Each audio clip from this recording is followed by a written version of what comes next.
a minha tela.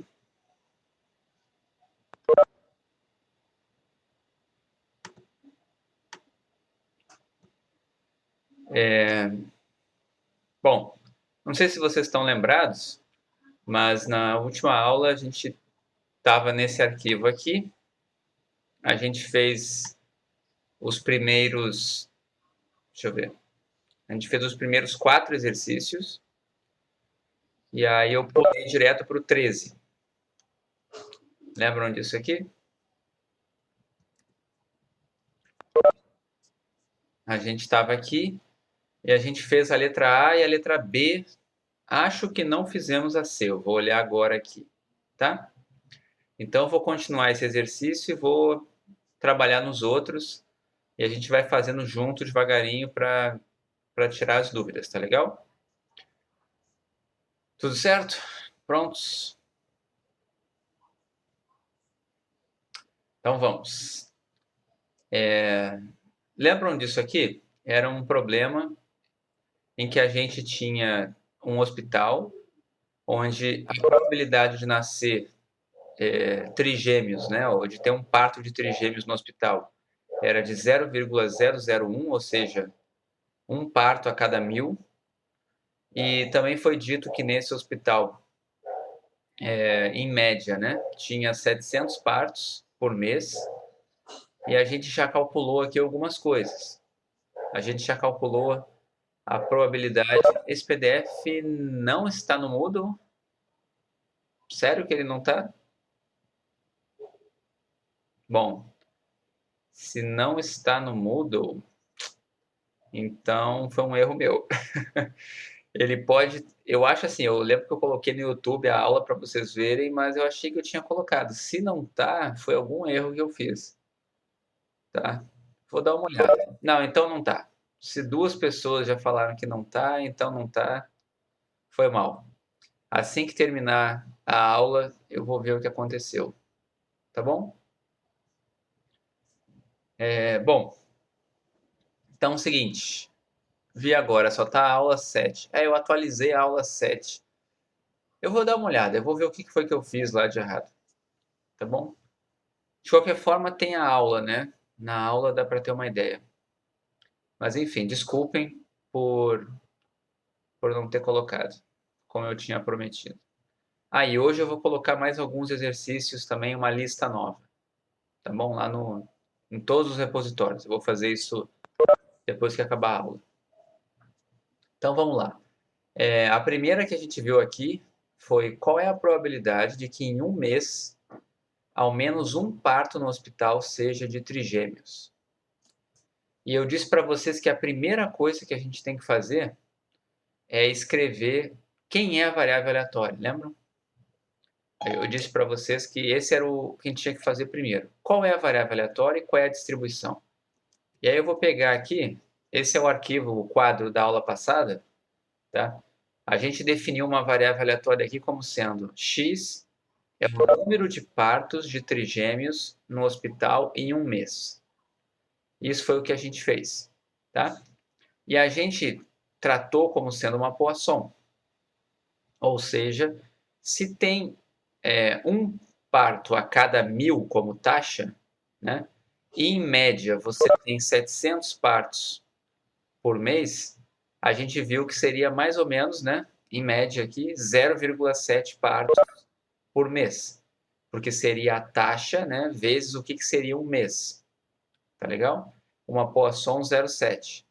Depois de você encontrar que é uma Poisson 0,7, a probabilidade de ter pelo menos um parto de trigêmeos no mês é calculada desse jeito aqui. Probabilidade de x maior ou igual a 1 era 1 menos a probabilidade de x igual a 0. Isso aqui dava no final, pela Poisson, 0,5. Ok? Mas eu disse para vocês que dava para fazer de outra forma. Se você assumisse que o número de partos no mês não é em média 700, se você assumisse que o número de partos no mês é igual a 700, ou seja, está fixo, todo mês tem 700 partos, é uma coisa meio difícil de acreditar, né? Mas enfim, num mês com 700 partos, você poderia assumir que a distribuição do número de partos de trigêmeos em 700 partos seria uma binomial 700, né, que seria o número máximo que eu poderia ter de trigêmeos, com probabilidade 1 sobre 1000. Ok? E aí, fazendo dessa forma a conta aqui, a gente chegava em 0,5036 essa probabilidade. Muito parecida com a probabilidade exata ali em cima, 0,5034. E eu disse para vocês, por que essas probabilidades eram parecidas? Por que essa Poisson aqui é parecida com essa binomial aqui? Por que essa Poisson 0,7 é parecida com essa binomial aqui? Vocês lembram? Porque o N é grande e o P é pequeno? Perfeito. Muito bem. Exatamente por causa disso. Tá? Então, a Poisson sempre vai ficar muito parecida com a binomial nessa situação, N grande e P pequeno. Tá? Depois a gente viu qual a probabilidade de que em um ano nenhum parto seja de trigêmeos. Então, o que a gente fez aqui? A gente tratou agora como sendo em um ano. Primeira coisa que você tem que fazer, então, é criar sua variável aleatória. Número de partos de trigêmeos em um ano. Então, a gente pensou daquela forma, né? Se em um mês eu tenho 0,7 partos em média, né, de trigêmeos, em 12 meses eu vou ter quanto? 12,07. Lembra que a Poisson é sempre proporcional, né? Se você tem um número esperado de x num período, se você dobrar o período, você vai ter um número esperado de 2x. Então, multiplicando por 12, ficou o quê? 8,4. Então, o número de partos de trigêmeos em um ano vai ser uma Poisson 8,4. E aí a gente fez essa conta aqui. Vejam que daria para fazer a mesma coisa na binomial. Tá? Só que na binomial ia ficar um negócio meio absurdo, né? Imagina só. Se você tem 700 partos por mês, você ia ter que ter uma binomial aqui 12 vezes 700. Tá?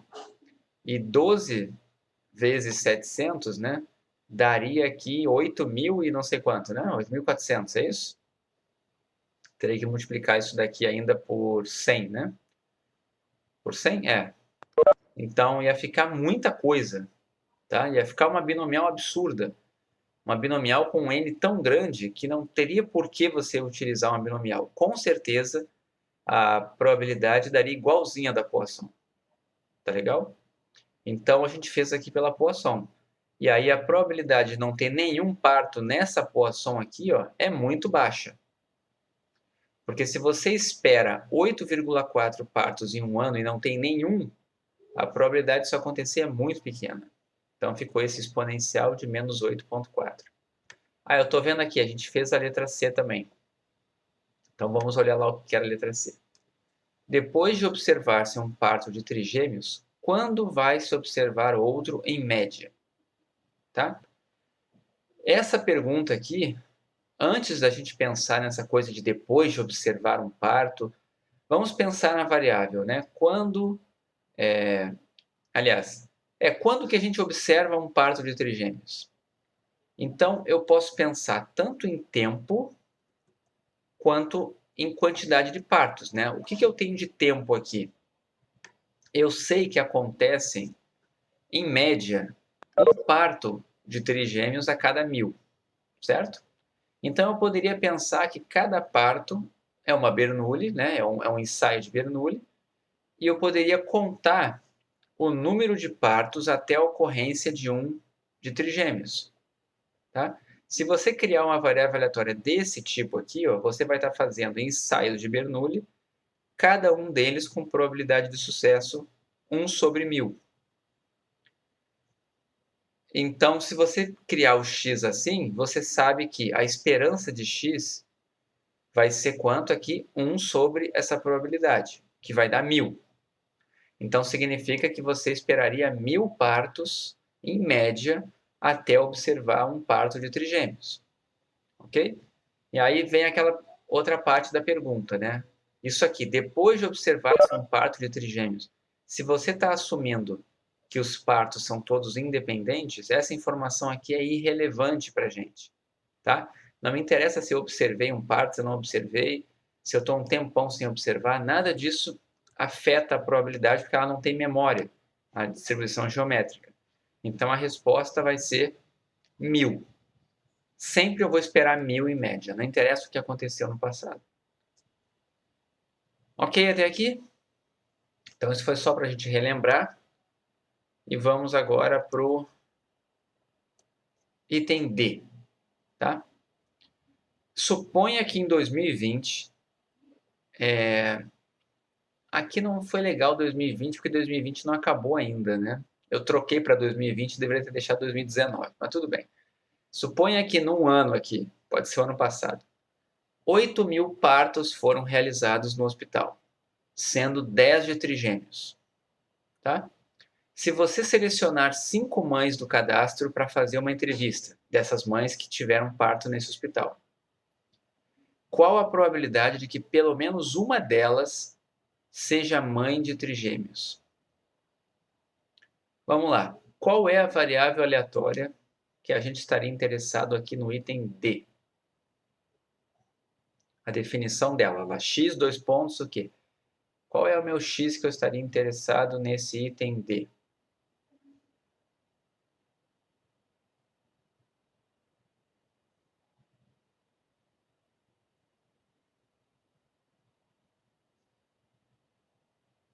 Trigêmeos entre as 5 mães Como é que é? Só um pouquinho, Júlio? é número de trigêmeos que nasceram das 5 mães, entre as 5 mães. Isso, número de mães que tiveram parto de trigêmeos numa amostra de tamanho 5. Seria isso? Foi isso que você falou, né? Isso. Cuidado, acho que Falei, foi foi o isso que eu Eduardo falei.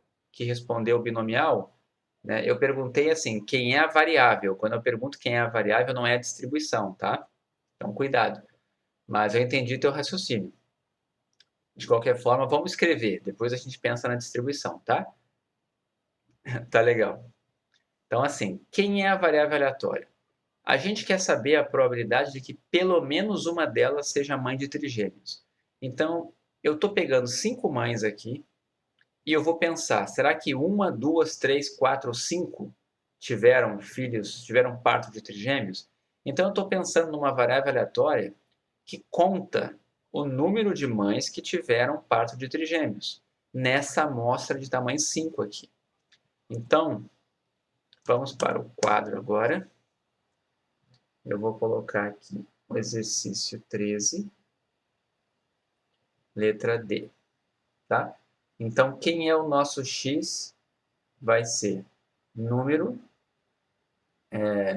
de mães que tiveram parto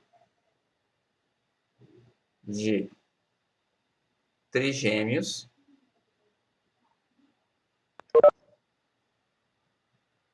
em uma amostra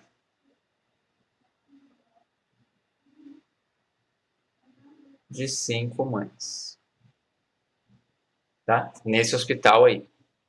Então, tem que sempre pensar na variável aleatória que a gente está interessado, ok? Esse aqui é o número de mães que tiveram parto de trigêmeos em uma amostra de 5 mães. Qual é o menor valor que essa variável aleatória pode assumir? Qual é o menor e o maior? 0 a 5? Isso, 0 a 5. Então, vamos lá. Qual é a distribuição de x?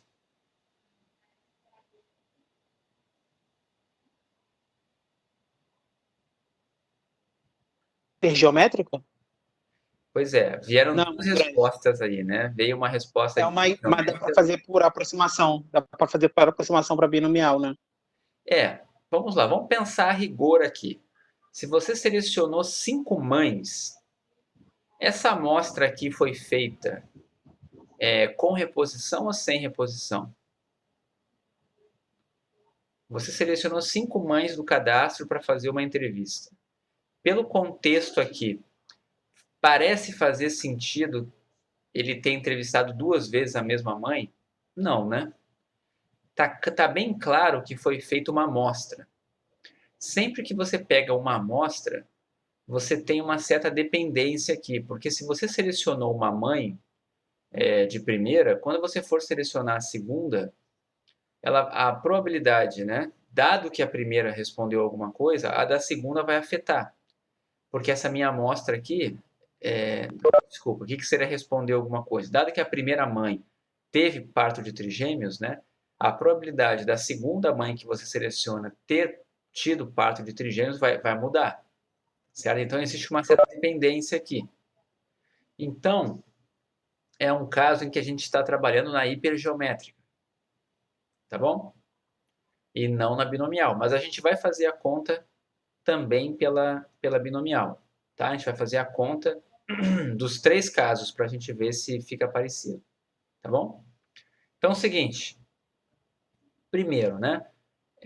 Quem seria o nosso Nzão, tamanho da população aqui? O tamanho da população é 8.000, certo? Então, a gente já sabe aqui que isso aqui vai ser uma hipergeométrica 8.000. Aí vamos lá. O que a minha amostra está contando? O que o meu X está contando? Meu X está contando o número de partos de mães que tiveram parto de trigêmeos.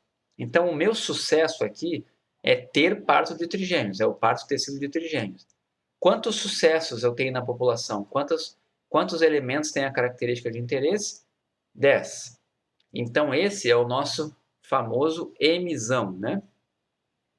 E, por fim, qual é o tamanho da nossa amostra, né? O tamanho da nossa amostra é 5. Então, aqui é sempre bom lembrar, esse é o Nzão, esse é o Mzão e esse é o Nzinho. Ok? Aí vamos lá, o que ele está pedindo? Probabilidade de que pelo menos uma delas seja mãe de trigêmeos.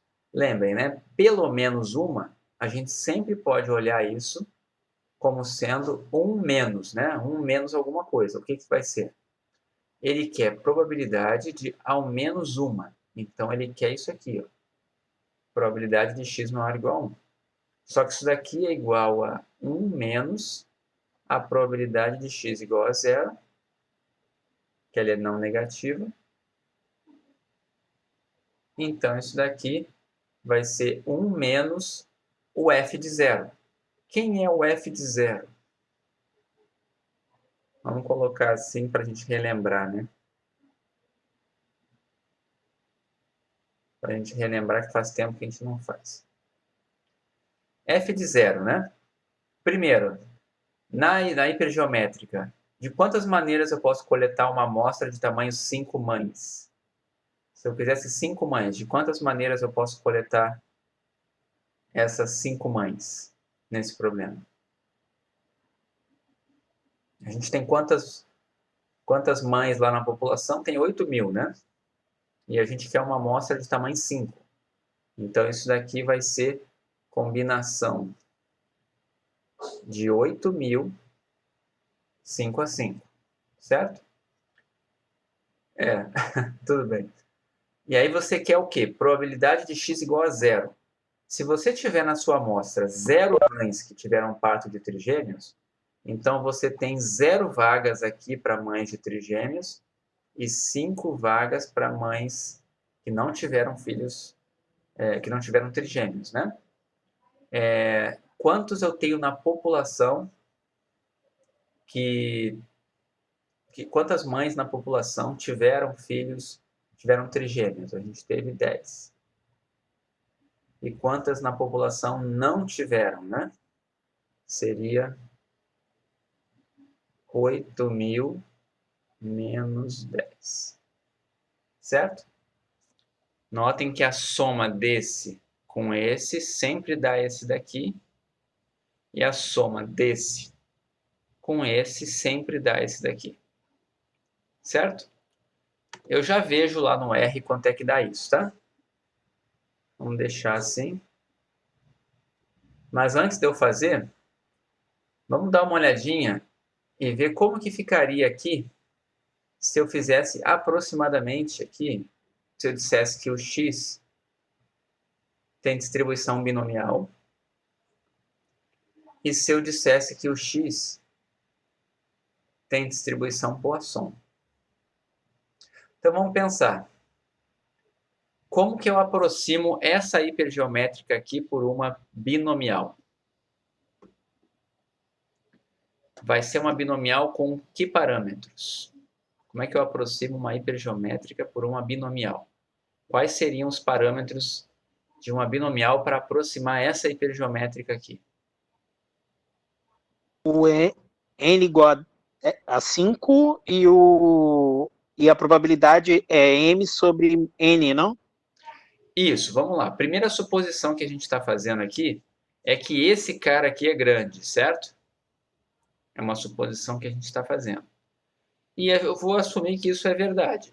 Como isso aqui é grande, é muito improvável de eu ter numa amostra uma pessoa repetida. Então, assumindo que isso aqui é grande, eu posso aproximar por uma binomial. E qual seria essa binomial? Qual é o grande erro aqui que vocês não podem cometer? Tá? Prestem atenção. Quando você vai aproximar pela binomial, a binomial vai ter o n aqui, ó, tamanho da amostra. Porque a variável aleatória é a mesma. Número de mães que tiveram parto de trigêmeos na amostra. Certo? Então, aqui tem que ser o nzinho. Então, vai ser uma binomial 5 e tem que pensar na probabilidade de sucesso. Se você fosse selecionar uma mãe aleatoriamente, qual é a probabilidade dela ser mãe de trigêmeos? Seria 10 sobre 8.000, ou seja, 1 sobre 800, certo? É isso que você tem que guardar. Então, aqui vai ser 5, e eu vou colocar assim para a gente não esquecer, 10 sobre 800. Tá legal? E agora, como que eu 800, aproximaria... professor. Oi? 1 sobre 800. 1 sobre 800. O senhor já cortou zero. Na verdade eu queria botar 8.000 aqui. Obrigado. Ah, tá, ok. Porque eu quero que vocês lembrem que foi a razão de 10 por 8.000. Tá? Obrigado. Agora aqui, como que eu aproximo essa binomial aqui por uma Poisson? Essa aproximação não é lá essas coisas, né? Por quê? O P é pequeno, mas o N não é tão grande, certo? Mas vamos ver o que aconteceria se a gente fizesse essa aproximação. Qual seria o parâmetro da minha Poisson se eu fosse aproximar uma binomial por uma Poisson? Qual seria o parâmetro que eu ia usar? 5 vezes 10 sobre 8.000? Isso, né?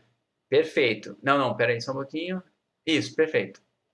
É porque alguém respondeu 50, eu fiquei meio assim, 50? Como assim? É por causa do 10 aqui, né? Tá bom. O que acontece?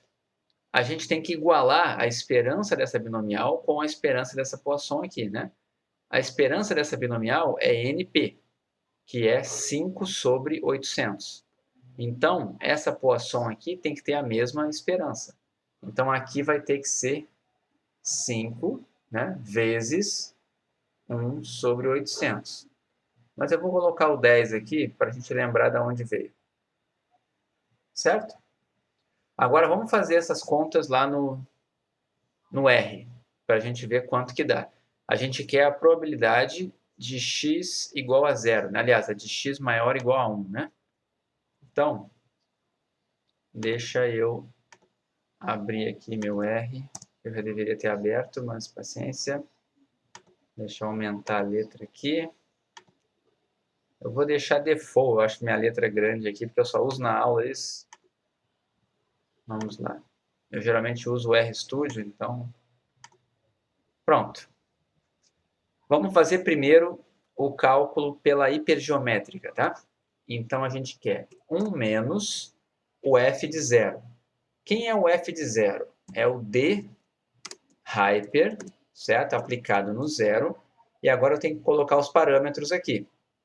Os parâmetros vão ser, né, M, você tem que dizer quem é o M para ele. O M é 10. Aí você tem que dizer quem é o número de elementos na população que não tem a característica de interesse. Então, é 8.000 menos 10. No R é assim que tem que colocar, certo? E o tamanho da amostra, que é 5. Então, essa é a probabilidade exata. Vamos agora fazer a conta pela binomial. Pela binomial, os parâmetros são N e P. Então, os parâmetros são 5, né? E o outro é o 10 sobre 8.000. Espera aí que eu escrevi bin, não binom, né? Então, deixa eu limpar isso aqui que está muito feio. Vamos limpar. Vamos botar de novo aqui bonitinho. Hipergeométrica. Agora aqui, né? Binom. Pela binomial. O que vocês acharam?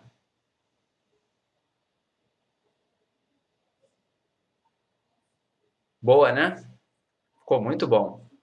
Por quê? Porque o N, porque o tamanho da população era muito grande, estão vendo? Agora imaginem uma pesquisa eleitoral que tem na população, sei lá, 100 milhões de pessoas. Ninguém vai usar contas aqui pela hipergeométrica. As pessoas vão trabalhar com a binomial. Tá legal? Aliás, nem com a binomial, né? Vão aproximar ainda mais. Mas enfim. E por fim, a gente vai fazer pela Poisson depois. Só que na Poisson, aqui vai ser o produto. Certo? E aqui deu pela Poisson. O que acontece? Alguém vai dizer, pô, mas você tinha dito que o N não era grande. Ok, mas o P era tão pequeno, como esse P era tão pequeno, acabou ficando parecido. Tá? Porque olha, existe uma grande diferença entre a variável aleatória da Poisson e a da binomial.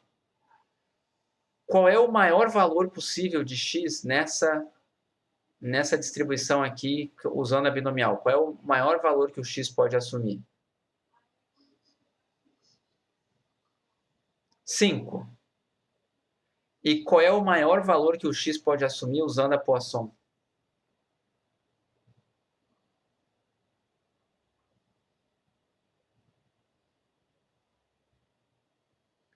Notem, tá, que quando a gente aproxima pela Poisson, a gente vai estar mudando a nossa variável aleatória para número de mães que tiveram parto de trigêmeos. Ponto. Ok? Morreu o assunto de que tinha só 10 na população. Não existe mais isso. Agora você não tem limite superior.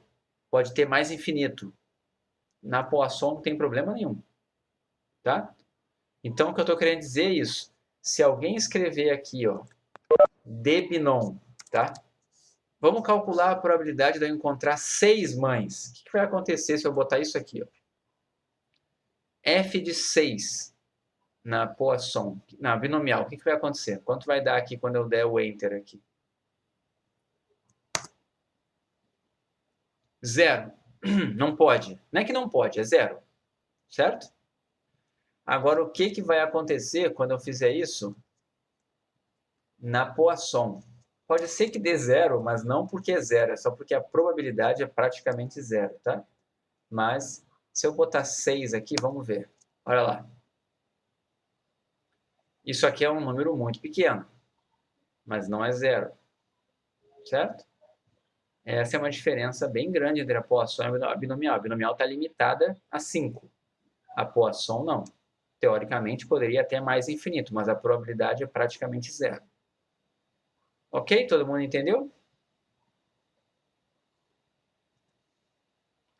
Então, vamos lá para os slides e vamos voltar aqui.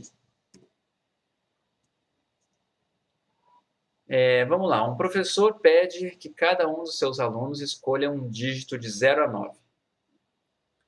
Se os alunos fazem as escolhas de forma independente, e vamos dizer que também é aleatória, tá? Qual a distribuição do número de alunos que escolhem um múltiplo de 4? Pensem um pouquinho e me digam. qual é a resposta dessa questão. Eu até dou uma dica para vocês, né? Antes de pensar na distribuição, pense no x. Pense quem é o x, quem é a sua variável aleatória, o que você estaria fazendo aqui, para depois você pensar na distribuição. Ok?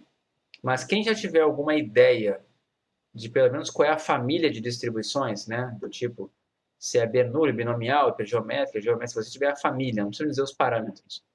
Alguém sabe me dizer qual seria a família de distribuições aqui envolvida nesse exercício 5? Luigi falou binomial. Alguém falou hipergeométrica.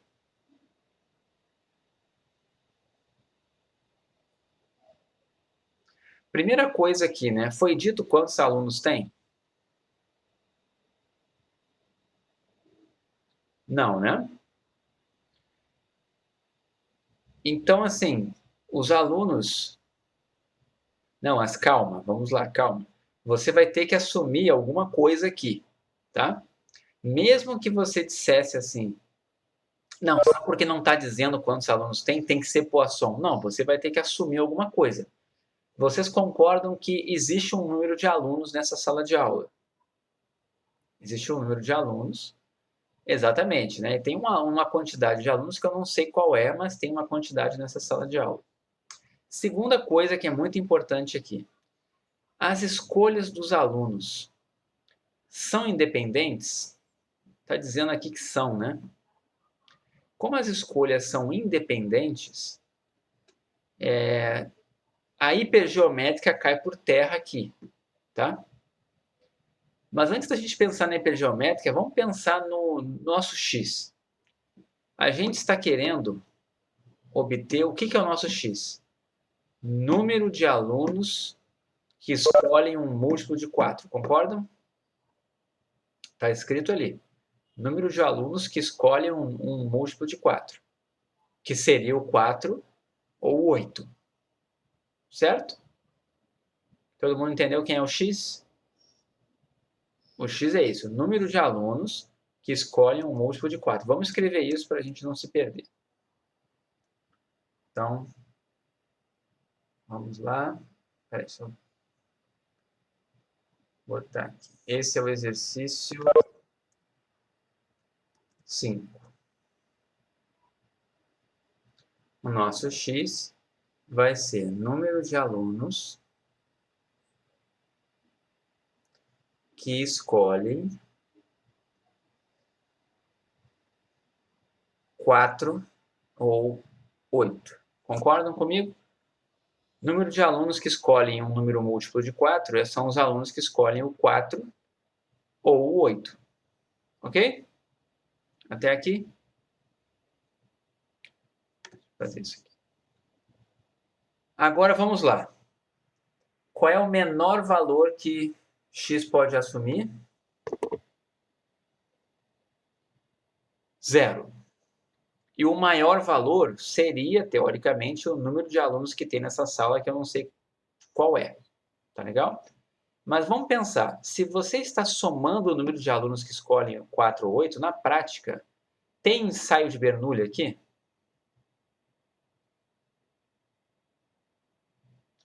Tem ensaio de Bernoulli. O que seria um ensaio de Bernoulli aqui?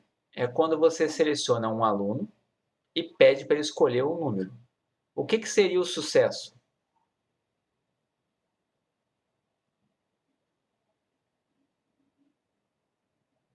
Escolher 4 ou 8.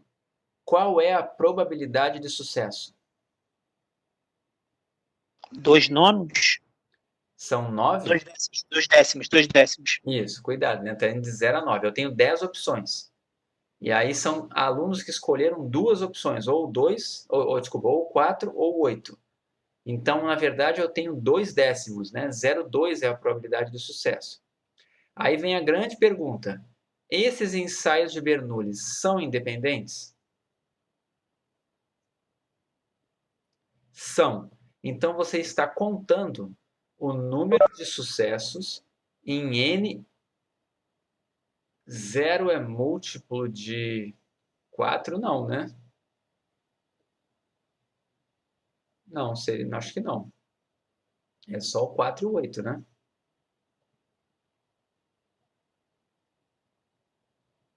Tá bom, tudo bem.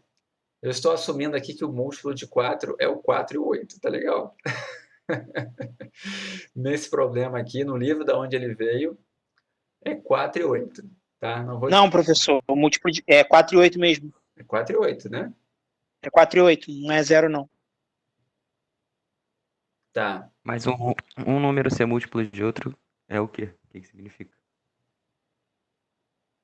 Pois É é, que né? quando a gente. A gente vai ter que definir quando- agora o que seria múltiplo, né? Vamos pensar aqui. O 8 é múltiplo do 4 porque tem um número que multiplicando o 4, né, um número inteiro. Não, desculpa, se você dividir o 8 por um número inteiro, você chega no 4, né? Então você tem isso. Agora, se eu dividir o 4 por um número inteiro, qual é o número inteiro que eu dividiria o 4 para dar o zero? Desculpa, o zero, né? Tem algum número que eu poderia dividir o zero ou multiplicar ele para dar 4? Não, né? Mas eu acho que, tipo assim, o 8 é múltiplo de 4 porque 8 dividido por 4 me dá um número natural, né? O inteiro, não sei. Sim, E mas 0 dividido por 4 também me dá um número natural, eu acho, porque o 0 é natural. Não é, sei também. bom, eu não sei. Eu não sei. Eu acho que 0 é múltiplo de 4, sim, professor. Bom, 0 é. não sei. É. É, São, um número é múltiplo de outro quando você faz esse número vezes um outro número e te dá alguma coisa. 4 vezes 0, 0. 4 vezes 1, 4. 4 vezes 2, 8. Então, esses números são múltiplos. 4 vezes 3, 12. 4 vezes 4, então, 16. então o Todos esses zero números são seria múltiplos de múltiplo 4. de qualquer inteiro, é isso? O zero é múltiplo de qualquer inteiro. Tá bom, tudo bem. Para mim é indiferente, tá? Porque o que importa para mim, tá? Não, não precisa mudar o enunciado, tá? Isso não precisa mudar. Para fins do que a gente precisa aqui de probabilidade, só vai mudar se vai ser 0,3 a probabilidade de sucesso ou se vai ser 0,2, ok? Então, tá, tem essa discussão que o Eduardo está fazendo aqui. Eu já vou responder a do Eduardo, tá? Mas vamos só fechar nessa probabilidade de sucesso aqui. Vocês preferem o 3? São 3 aqui que são múltiplos de 4 ou preferem o 2? O que vocês preferem? Vamos deixar o 3 então? Tá? Tudo bem, então vamos deixar o 3. Então significa que em cada ensaio de Bernoulli, a probabilidade de sucesso aqui é 0,3. Todo mundo concorda? E o que acontece? Essas escolhas são feitas de forma independente. Não é uma questão de eu selecionar o mesmo aluno duas vezes. Imagina que eu tenho na sala 30 alunos. Eu vou pegar uma amostra de alunos ou todos eles vão selecionar? Esse que vai ser o divisor de águas aqui também. Então, Eduardo, olha só. Todos os alunos estão fazendo escolhas, não é uma amostra de alunos, certo? E também não é uma amostra de números. A população aqui não é a quantidade de números e nem a quantidade nem de números nem de alunos, porque eu não vou pegar uma amostra. Então, o que eu vou fazer, na verdade, aqui é repetir um ensaio de Bernoulli. Quantas vezes? Se eu tiver 30 alunos, eu vou fazer 30 ensaios de Bernoulli. Vamos pensar assim, se fossem 30 alunos, qual seria a distribuição de x? Se fossem 30 alunos nessa sala, qual seria a distribuição de x?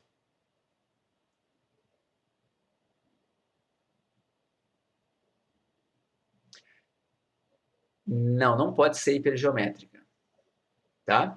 Vamos lá. Vamos olhar para cá. Não, não é sem reposição, porque você está pensando em amostra, tá? Vamos pensar, quem é a população? Os 30 alunos, certo? Eu tenho 30 alunos na sala. Cada aluno vai ter que escolher um número. Então, eu vou fazer 30 ensaios de Bernoulli. Todo mundo vai ser selecionado. Se fosse uma hipergeométrica, teria que ser assim. Eu tenho uma população de alunos, tá? Todo mundo escolheu um múltiplo de... escolheu um número entre 0 e 9. Eu vou selecionar uma amostra de alunos e vou contar quantos alunos na minha amostra escolheram um número múltiplo de 4 e vou assumir que na população, então, eu tinha 30, o meu Nzão seria 30, o meu Mzão seria o número de alunos que escolheu um múltiplo de 4 na população, que seria um número que não tem aqui, e, por fim, o tamanho da amostra, que eu teria que escolher ainda. Então, para C, mas não é isso que você está fazendo? Não, não é isso que eu estou fazendo. Porque aqui eu não estou, em nenhum momento, selecionando uma amostra. Em nenhum momento eu estou selecionando uma amostra. Eu estou assumindo que eu tenho N alunos, eu vou pegar os N alunos e eu vou pedir para cada um deles escolher um número. Ok? Olha só, se você fosse fazer por uma hipergeométrica, você teria que me dizer esses caras aqui. Ó. Vamos lá. Para ser hipergeométrica, teria que ter esses caras aqui. Você ia ter que me dizer o seguinte: quem é o tamanho da população? Pelo problema, ele pede para que seus alunos escolham um dígito. Então, pelo problema aqui, você teria isso aqui. Desculpa, vamos assumir que são 30 alunos, né? Então, tudo bem, são 30. Vamos assumir que são 30 alunos. Quantos deles escolheram um múltiplo de 4? Não sei. Qual seria a amostra de alunos que o professor estaria contando? Ele está contando uma amostra? Vamos olhar. Distribuição do número de alunos que escolheram um múltiplo de 4. Não está dizendo que ele pegou uma amostra. Então, na verdade, não existe esse elemento aqui. Certo? Se tivesse dito ali que numa amostra de 3 alunos da turma, quantos escolheram o número múltiplo de 4, aí sim você poderia ter esse cara aqui. Certo? Mas não foi feito isso. Os 30 foram selecionados. Então, o que a gente tem, na verdade, aqui é outro tipo de problema. O que a gente tem aqui é simplesmente um N, que eu não sei quem é, tamanho da população, certo? Mas eu sei que existe uma probabilidade fixa aqui de cada um deles, que a gente está concluindo, né? Vocês, né? Eu que não sabia aqui o que era um número múltiplo, mas enfim, vamos aprendendo. 3 décimos é a probabilidade de escolher um múltiplo de 4, certo? E eu vou repetir um ensaio de Bernoulli com essa probabilidade N vezes. Então, o que eu estou dizendo aqui é que se fossem 30 alunos, né, seria uma binomial 30, 3 décimos. Como eu não sei quantos são, mas eu sei que existe uma quantidade, é isso aqui. Esse daqui, essa é a distribuição que eu estou interessado. Não tem nenhuma outra que você tenha visto que poderia se adequar aqui. Aí você vai dizer, tá bom, mas não foi dito N. Sim, porque da maneira como está o problema, não tem como saber qual é a distribuição de x com todos os seus parâmetros aqui, se você não souber quantos alunos tem. Mas não tem como ser hipergeométrica, porque não tem procedimento de amostragem no que o professor definiu.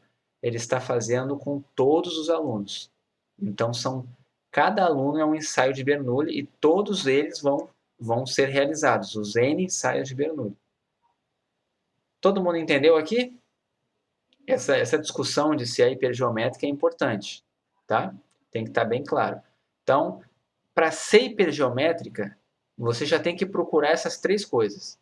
Tamanho da população, quantas pessoas na população têm a característica de interesse e tamanho da amostra. E aqui a gente não tem o procedimento de amostragem. Professor, Oi. eu cheguei a falar até sobre Poisson, mas não tem como ser Poisson porque é um número finito, né? Não, então, você poderia pensar assim. Não é tão grande também, talvez. Não, aqui, pela definição do problema, X é binomial. Aí vem outra pergunta. Será que daria para aproximar esta probabilidade aqui, ó? Tá? Não, vamos lá. Mesmo que tivesse uma amostra, seria binomial. Quem foi que disse isso que eu perdi aqui? Alguém falou aqui, foi o Luigi. Muito boa observação. Eu deveria ter comentado isso. Mesmo que tivesse uma amostra, se ele dissesse assim, 3 alunos serão selecionados aleatoriamente dessa população. Qual é a probabilidade, qual é a distribuição de probabilidade do número de alunos que escolhem um múltiplo de 4? Ainda seria binomial. Por quê? Né? Espera aí. Deixa eu olhar aqui. Não, depende. Eu pensei que tinha dito outra coisa, mas não está dito. Não. Vamos lá, Luiz, volta aí. Rebobina. O fato das escolhas serem independentes é um fato importante, tá? Mas depois que você selecionou as pessoas, tá? A questão é como que você selecionou as pessoas. Porque depois que todo mundo fez as suas escolhas, ó, vamos fazer aqui, ó. Olha só. Foi boa essa pergunta, deu uma discussão boa aqui. Eu achei que estava escrito uma coisa ali, mas não tá. Não tá porque não está falando de amostragem, então não tinha como. Vamos imaginar daquele jeito que eu falei. Imagina que são 30 alunos. Certo? Imagine o professor fazendo esse experimento. E ele chega para os alunos e fala, escolham os números de forma totalmente aleatória e independente. Certo? E imaginem que 10 alunos, tá? 10 deles escolheram um múltiplo de 4. Certo? Não, eu estou entendendo o que você está falando, Luigi, mas o ponto não é esse. Para ser hipergeométrica, não é isso que importa. Para ser hipergeométrica, não me interessa como esses caras escolheram esses 10 aqui, tá? De fato, eles escolheram de forma independente, ok. Mas agora já é fato. Eu tenho 10 elementos, 10 alunos que escolheram múltiplos de 4. E o professor decide que vai pegar uma amostra, por exemplo, de 5 alunos. Certo? Vamos imaginar isso aqui. No momento que o professor definiu isso, para ser hipergeométrica, a pergunta que você tem que fazer é o seguinte: isso daqui foi feito com ou sem reposição? Certo? Porque quando você está no mundo da hipergeométrica, é no mundo da amostragem. Esses 10 aqui, eles escolheram as opções de forma independente. Ok. Mas depois que eu já sei que eu tenho 10 alunos que escolheram, não me interessa mais como eles escolheram. O que importa é que o professor vai fazer um esquema de amostragem e vai selecionar 5 alunos e vai contar quantos deles escolheram um múltiplo de 4. Então, o número de alunos que escolheram um múltiplo de 4 na amostra não vai ser uma binomial 5, 3 décimos. Não. Vai ser uma hipergeométrica. Vamos lá. Nesse caso aqui, o meu x seria uma hipergeométrica 30, 10, 5. E se você fosse aproximar isso aqui por uma binomial, também não seria aquela mesma probabilidade de sucesso. Porque seria isso aqui aproximadamente, se você fosse aproximar, né? Se fosse assumir que é com reposição, seria uma binomial 5. E qual seria a probabilidade de sucesso? Seria 3 décimos. Aqui do jeito que eu fiz, está dando 10 sobre 30. 1/3. Que é diferente. Entendeu? Se você não souber que 10 escolheram um múltiplo de 4, continua sendo binomial. Não, aí é um problema, tá? É um problema. Porque se você trabalha com amostragem, a probabilidade de sucesso vai depender desse número aqui, ó. Aí eu vou ter que chamar esse cara aqui, ó, de M, certo? E aqui eu vou substituir aqui por M. Mas em hipótese alguma, vai ser 3 décimos aqui, aquela probabilidade inicial lá, de 3 dígitos, que era o 0, 4 e o 8, dividido por 10 dígitos. Não vai ser mais isso. Essa probabilidade de sucesso vai estar associada ao M dividido por Mzão. Eu sei que a gente foi e voltou várias vezes aqui, mas é muito importante que vocês entendam isso, tá? Todo mundo aí que está, os que não se pronunciaram, tá? Que não entraram na discussão, prestem atenção nessa parte aqui. No momento em que você faz um procedimento de amostragem, não me interessa mais como que essas pessoas escolheram isso aqui. Poderia ter sido, inclusive, assim, ó, a esmo. Não precisa nem ser aleatório. Cada um escolhe da maneira que quiser e pode, inclusive, ser uma forma arbitrária. Do tipo assim, eu quero que você escolha o número 2. Você vai escolher o 2 porque eu mandei. Não é nada aleatório. E não precisa ser mais independente. O que vai importar aqui é se é com ou sem reposição. Porque se for sem reposição, vai gerar uma dependência entre eles. Certo? Mas é uma dependência causada por ser uma população finita. E não uma dependência porque eles escolheram de forma independente. Estão entendendo isso? Então, resumindo, tá? Da maneira como o professor falou, tem que ser binomial, porque não tem esquema de amostragem. Todo mundo da população vai fazer o experimento. Então, são Nzinho, que é o número de alunos da turma, cada um deles vai fazer um ensaio de bermuda. Certo? Agora, se no problema falasse que tem um esquema de amostragem envolvido, você ia se perguntar, é com ou sem reposição? Se for sem reposição, hipergeométrica. Se for com reposição, binomial. Mas essa binomial que está aqui não tem nada a ver com aquela binomial anterior lá. Essa binomial aqui, ela vai contar o número de alunos selecionados na amostra que escolheram um número múltiplo de 4. Então, a probabilidade de sucesso dessa binomial aqui não é a de um aluno escolher o múltiplo de 4, mas sim de eu selecionar um aluno que escolheu um múltiplo de 4. É diferente. E a probabilidade de eu selecionar um aluno que escolheu um múltiplo de 4 é 10 sobre 30. Certo? Não tem nada a ver com o 3 décimos lá que estava anteriormente. Por mais que seja parecido, foi coincidência. Eu poderia ter colocado qualquer número aqui. Ter colocado aqui 1. Seria 1 sobre 30. Entenderam? Espero que não tenha ficado confuso. Deu duas confusões aqui, mas saber se o múltiplo de 4 envolve o zero ou não foi o menor dos meus problemas aqui. Tá? Mas, de fato, é o que vocês falaram. Tá bom? Dúvidas aqui? Nesse problema aqui era só para dizer distribuição. Tá legal? Posso avançar? Então vamos para o próximo. Aqui. Num processo de produção, há uma probabilidade de 0,05 de que um item resulte defeituoso.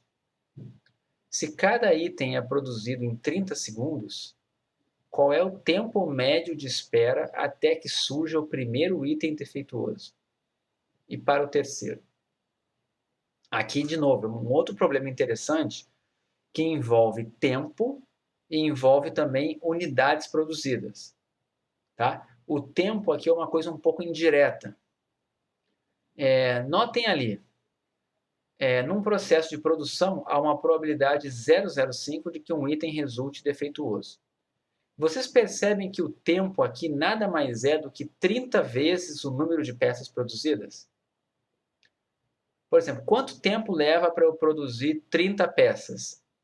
30 vezes 30 segundos, tá certo? Todo mundo entendeu isso? Esse 30 segundos aqui, ó, é só o intervalo de tempo entre cada peça produzida. Tá? Ele quer tempo médio de espera até que surja o primeiro item defeituoso. A primeira variável, eu já respondo isso, tá? Eu vou primeiro definir a variável aleatória e aí a gente faz a conta.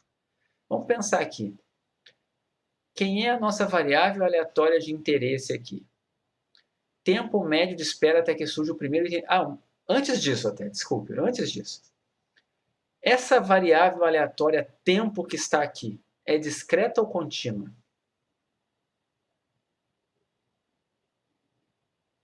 Essa é uma ótima pergunta. A variável aleatória tempo que está envolvida nesse problema, tempo de espera até que surja o primeiro item defeituoso, ela é discreta ou contínua?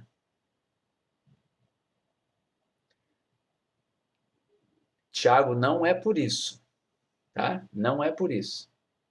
A pergunta que eu te faço é a seguinte: não é só porque eu estou contando os segundos. Poderia dar 35 segundos? Isso, é o que o Luigi comentou agora. Eu só estou contando a cada 30 segundos é que o número varia, certo? Quais os valores possíveis desse tempo aqui, tempo de espera até que surja o primeiro item defeituoso? Quais são os tempos possíveis?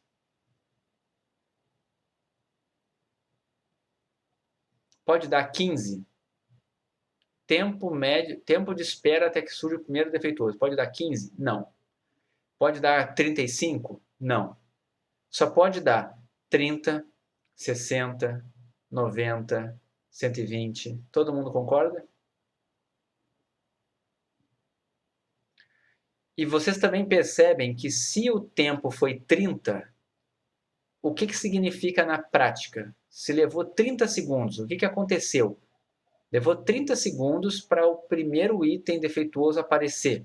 Então, o que foi que aconteceu? O que eu produzi na prática? Eu produzi quantos itens defeituosos? O primeiro de cara já foi defeituoso, certo? Se o tempo de espera foi 60 segundos, o que aconteceu?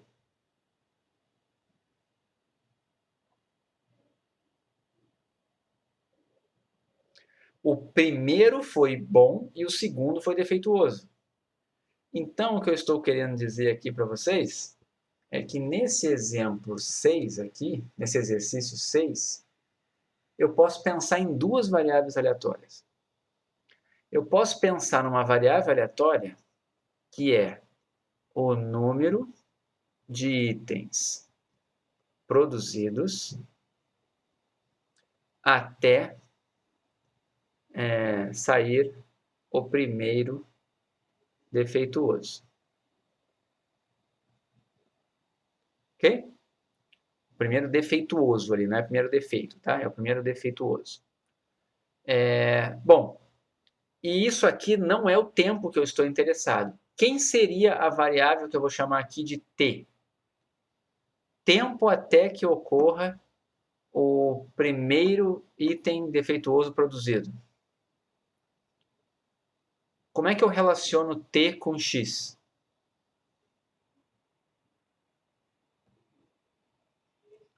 Todo mundo concorda comigo? Tá claro para todo mundo aqui? O que ele está pedindo? Ele está pedindo tempo médio. Se ele quer tempo médio, ele quer esperança, certo? Mas ele quer esperança de x ou esperança de t? Esperança de t. Então, o que ele está pedindo aqui é exatamente esperança de t. Como que a gente vai fazer isso? Esperança de t. Isso aqui vai ser esperança de 30x. Quanto vai dar isso daqui? 30 vezes esperança de x. Todo mundo concorda comigo? Então, basta agora a gente saber quem é a esperança de x. Mas para saber quem é a esperança de x, eu tenho que saber quem é a distribuição de x. Aí agora, finalmente, eu cheguei aqui. Qual é a distribuição de x? Número de itens produzidos até sair o primeiro item defeituoso. Aqui não está dito, tá? Mas eu vou assumir alguma coisa para poder dizer que é geométrica. O que eu vou assumir para poder dizer que é geométrica? Tem que fazer uma suposição que não está no problema. Não fui eu que criei o problema, tá? Isso aqui é de livro. Qual é a suposição que eu vou fazer para poder dizer que é geométrica? Número de itens produzidos que você para de contar quando chega no defeituoso. Perfeito, mas tem mais uma suposição que eu tenho que fazer, senão não é geométrica. Qual é a definição da geométrica, da variável aleatória geométrica? Muito bem, Otávio. É o número de ensaios de Bernoulli independentes até a ocorrência do primeiro sucesso. Isso é a geométrica. Então, aqui, o que seria um ensaio de Bernoulli? É produzir uma peça e ver se ela é defeituosa. Se ela é defeituosa, é um sucesso. Se ela não é defeituosa, seria um fracasso. Certo? Mas eu tenho que fazer o número de ensaios independentes. Então, eu tenho que assumir que essas peças são produzidas de forma independente. Se uma foi defeituosa, não afeta a probabilidade da próxima ser defeituosa. Entenderam? Essa é a suposição que eu estou fazendo. Se eu perguntasse aqui nesse problema, qual é a suposição adicional que você tem que fazer para assumir que a distribuição é geométrica do seu x? A resposta seria: estou assumindo independência entre cada uma das peças produzidas. Entre as probabilidades delas serem defeituosas, né? Essas probabilidades aqui não se alteram ao longo das ocorrências. E quem seria a minha probabilidade de sucesso em cada uma? 0,05. Todo mundo entendeu? Então, qual é a distribuição de x? Geométrica P. 0,05. Então, quem é esperança de x? Seria 1 sobre 0,05, né? 1 sobre 0,05, que dá 20, certo? Então, você espera, em média, 20 peças, né? Até observar a primeira defeituosa. 20 peças produzidas até observar a primeira defeituosa. Então, quem vai ser aqui a esperança de T? Vai ser 30 vezes 20. Todo mundo entendeu aqui? Isso. Se for colocar aqui, seria 600. Ok? Que alguém já tinha dito lá no começo, não lembro mais quem foi, alguém falou que dava 10 minutos, não foi? Alguém já tinha dito isso. Tá? Tava certo, mas eu só não queria comentar antes de apresentar a variável. Todo mundo entendeu? Aqui foi um problema que envolveu dois raciocínios. Envolveu uma variável aleatória geométrica e envolveu função de variável aleatória. Isso aqui é uma g de x. Tá? Então é um problema um pouquinho mais complexo, porque ele mistura essas duas coisas, uma g de x, e eu não preciso me preocupar em definir a distribuição de t. Se eu fosse perguntar para vocês qual é a distribuição de t, t tem alguma distribuição conhecida, de alguma família conhecida, das que a gente aprendeu aqui no curso? T tem alguma distribuição conhecida? Não é Poisson. Quais os valores possíveis de uma variável aleatória que tem distribuição Poisson?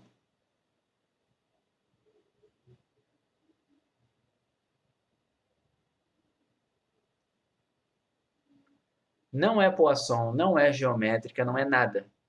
Os valores possíveis dela são 30, 60, 90, 120. Não tem nenhuma distribuição conhecida com essa cara. Qualquer pessoa que trabalhasse com ela iria preferir trabalhar como ela sendo dessa forma aqui. Ó. 30 vezes uma geométrica. Uma variável aleatória que tem distribuição geométrica. Ok? Agora é o seguinte, não acabou o problema, né?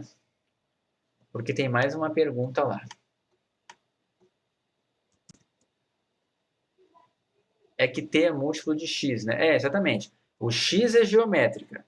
O t é uma multiplicação da geométrica. É uma variável aleatória que tem a ver com a geométrica, mas não é geométrica. Tá? Agora aqui, e para o terceiro, né? Qual é o tempo médio de espera até o terceiro defeituoso? Tá? Vocês concordam que vai mudar aqui a minha variável aleatória? Vai mudar tudo no problema. Cuidado, porque não é simplesmente falar assim, se para o primeiro é 10 minutos, né? Então para o terceiro é 30. Você vai acabar acertando as coisas, tá? Mas eu só queria que você soubesse que você só vai acertar porque eu estou perguntando o tempo médio, tá? Eu vou comentar isso tudo, tá? Vou comentar isso tudo. Vamos colocar no papel o que está acontecendo aqui. Quanto tempo você tem que esperar até a ocorrência do primeiro? 10 minutos, certo? Dado que aconteceu o primeiro, quanto tempo você teria que esperar até a ocorrência do segundo?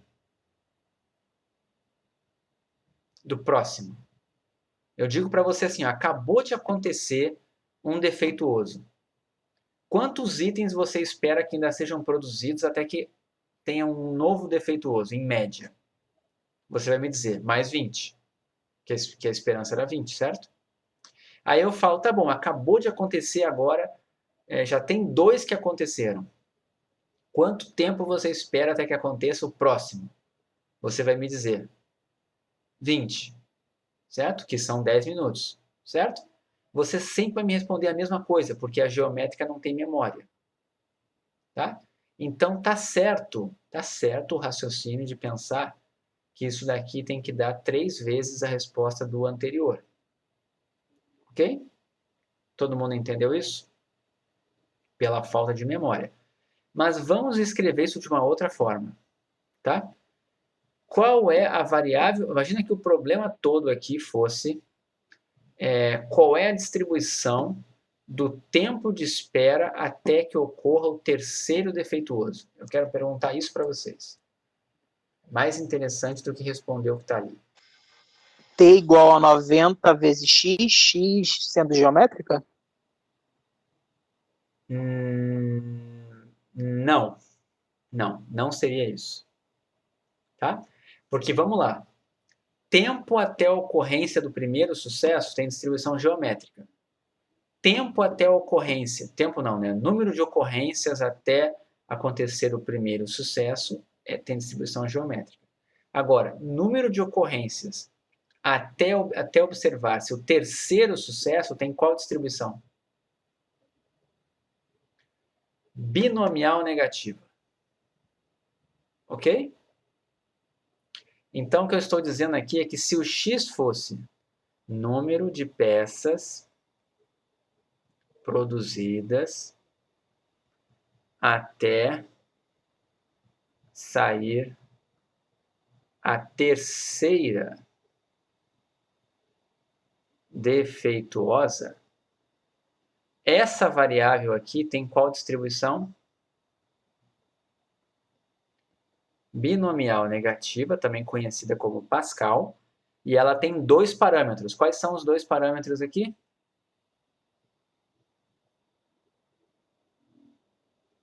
R e P. Quem é o R? 3. Quem é o P? 0,05. Certo?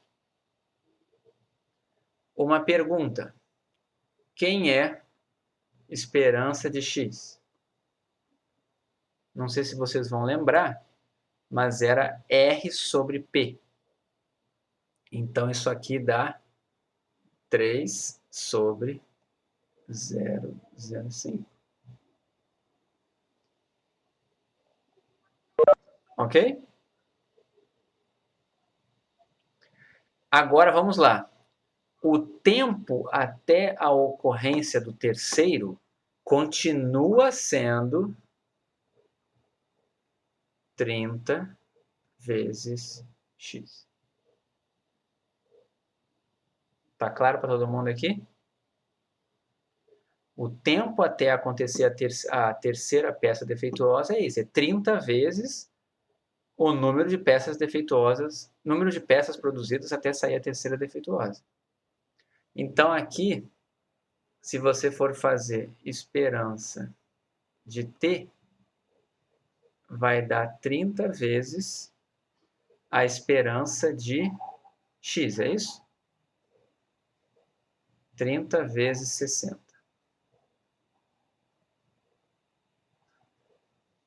Ok? Que vai dar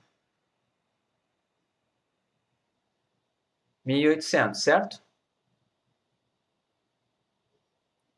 Todo mundo entendeu o que eu fiz aqui?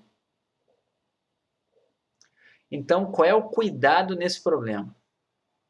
Se eu só tivesse pedido valor esperado, você poderia até ter feito isso aqui como sendo 3 vezes os 600, pensando na ideia da falta de memória da geométrica, que o valor esperado acaba sendo proporcional. Isso vai acontecer.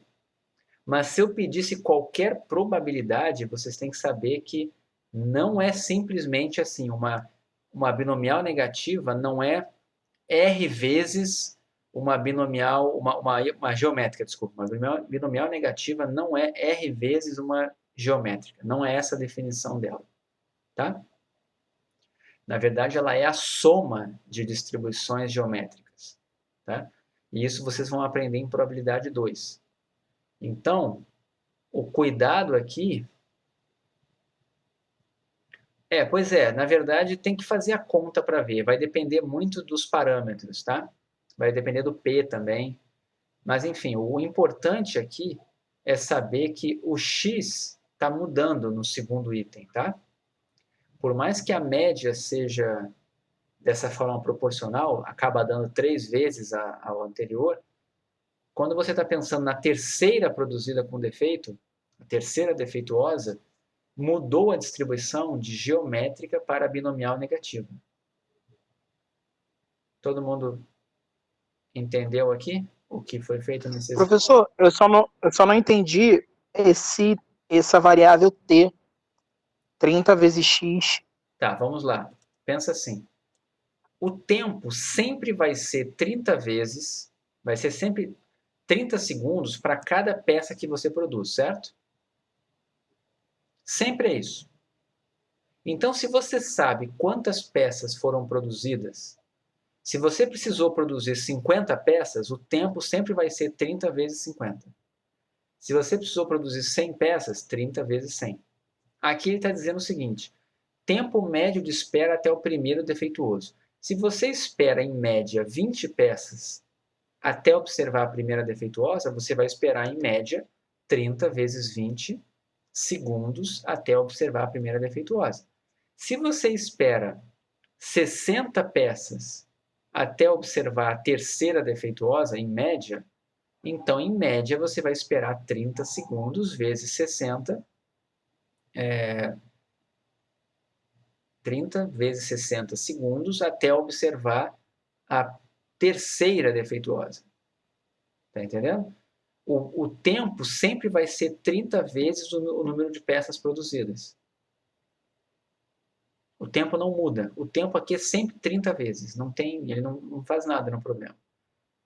Então, tipo, a variável aleatória relacionada ao tempo é 30x. tzinho igual a 30, 60, 90, 120, assim vai. Isso. Os valores possíveis E são aí, sempre como a gente relacionou primeiro a geométrica é 1, 2, 3, aí quando a gente vai substituindo, dá exatamente os tzinhos do t. Isso, mas só um detalhe, que você falou uma coisinha agora que não é bem verdade. Quais os valores possíveis de t agora aqui, ó, nessa variável aleatória aqui, ó? Nesse caso aqui, ó. esse t aqui, onde o x é uma binomial negativa. Quais os valores possíveis de t? Qual o menor valor que o t pode assumir?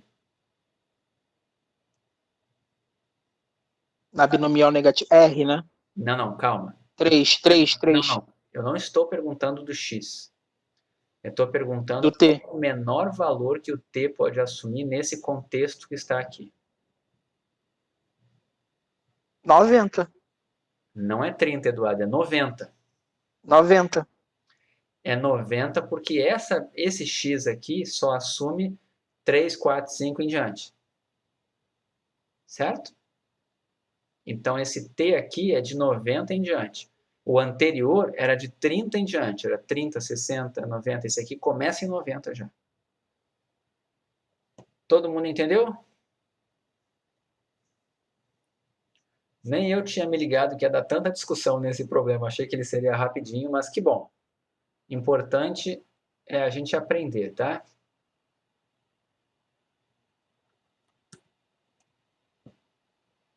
Vamos lá. Você pretende jogar uma moeda até aparecer cara. Seja X o número de lançamentos até que isso ocorra. Você prefere apostar em um resultado par ou um resultado ímpar para X? Tá? Vamos com calma aqui, né? Eu vou até, acho que esse aqui é bom de mostrar no computador, mas vamos lá. Qual é a variável aqui aleatória de interesse nesse problema primeiro? É número de lançamentos até que aconteça uma face cara, concordam? É o que está dizendo ali. Então vamos escrever. Então no 7, a gente tem o x, que é o número de lançamentos até obter cara. A moeda não diz nada, mas eu vou assumir que essa moeda é honesta, certo? Então, qual é a distribuição de x?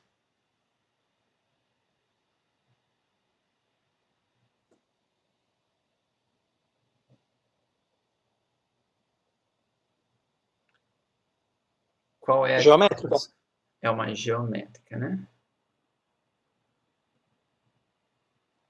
É uma geométrica meio. Tá? Uma pergunta. Quem é a moda de x?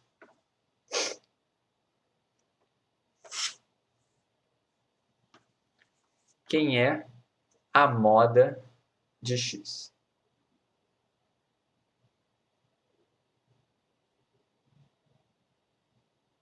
Alguém respondeu ali? Eu não vi. 1. Isso. 1.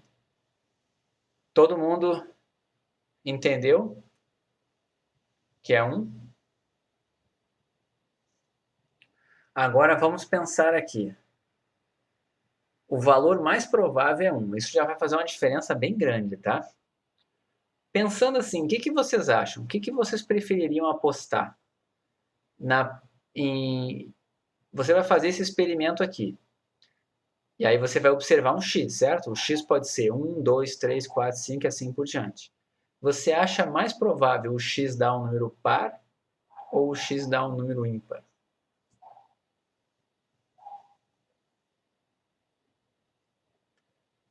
Indiferente, ímpar, vamos fazer essa conta.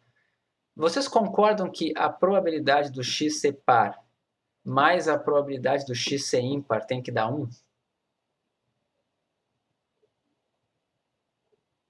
Tem que dar 1, né? Então, qual seria a nossa melhor opção aqui? A gente está num jogo aonde ou você ganha ou você perde. E não tem essa coisa de ganhei por pouco ou perdi por pouco, nada do tipo. Se você quer vencer esse jogo, você precisa apostar no que for mais vantajoso para você. Você tem que apostar no valor mais provável. A grande questão aqui é qual é a probabilidade de x ser par e qual é a probabilidade de x ser ímpar. Se você calcular a probabilidade de x ser par, a probabilidade do x ser ímpar vai ser 1 menos essa probabilidade. Certo? Então, vamos escrever qual é a probabilidade do x ser par. Tá legal? Tudo bem até aqui? Dá até para a gente fazer esse problema aqui sem assumir que a moeda é honesta e no final a gente fala que a moeda é honesta. Pode ser? Vamos assumir primeiro que você não confia no seu amigo que está apostando com você e vamos imaginar que essa moeda pode ser desonesta, que não foi dito no problema, certo? Não foi dito. Ok? Eu vou fazer com um P genérico e depois a gente substitui o P pelo que a gente quiser. Tá bom? Então vamos pensar aqui. Qual é a probabilidade, vamos pensar aqui, probabilidade, vou escrever assim, do x ser, peraí,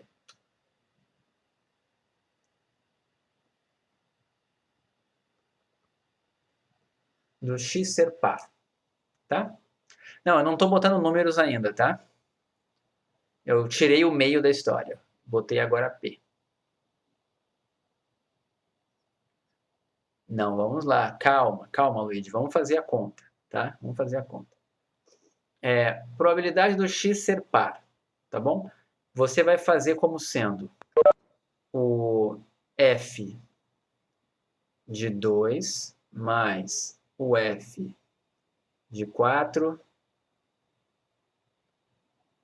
mais o f de 6 e assim por diante, concordam? Ela começa do 1, então não precisa se preocupar aqui se 0 é par ou não, né? Não vai dar confusão esse problema. Então vai começar assim, tá bom? 2, 4, 6 em diante. Vamos pensar nessas probabilidades aqui. Vai ser um somatório, certo? Então eu vou ter que fazer um somatório somente para os casos em que o x é par. Vamos pensar na função de probabilidade aqui. A nossa função de probabilidade sempre é P, 1 menos P, elevado a x menos 1. É isso aqui que é a função de probabilidade, certo? Vamos pensar, se eu colocar dessa forma aqui, começando em 2, se eu fizer isso daqui, ó, não está dando igual àquela probabilidade que eu estou querendo ali, concordam? Essa daqui não está dando certo, porque essa aqui estaria somando o f de 2, o f de 3, o f de 4, o f de 5, não é isso que eu quero. Será que eu consigo escrever isso aqui de uma maneira que pegue só os pares? Se eu colocasse aqui, no lugar de x menos 1, se eu colocasse 2x menos 1 e começasse em 1, o que eu teria aqui? Quando x é 1, o que eu teria? 2 menos 1,